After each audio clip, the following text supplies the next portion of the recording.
રાજકોટની airport colony ખાતે central industrial security ફોર્સની રજત જયંતિની આન બાન અને શાનથી ઉજવવા પ્રથમ દિવસે મિલેટ્સ મેળાનું આયોજન કરવામાં આવ્યું હતું।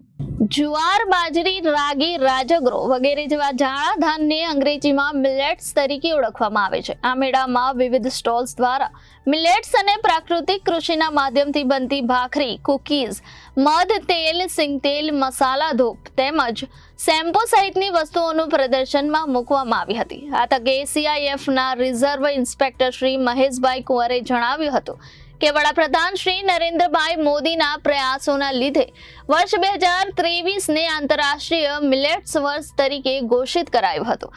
વડાપ્રધાન શ્રીએ બાજરી સહિતના જાડા ધાનને લોકો આહારમાં સામેલ કરે તેવી અપીલ કરી હતી।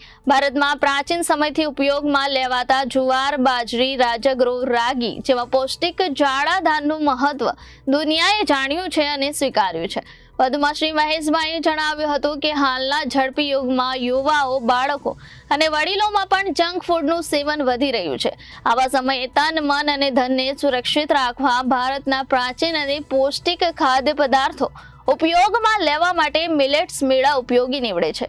આ પ્રસંગની શરૂઆત CISFના જવાનો દ્વારા દીપ પ્રાગટ્યથી કરવામાં આવી હતી। આ મિલેટ્સ મેળામાં 40થી વધુ જવાનોએ ભાગ લીધો હતો।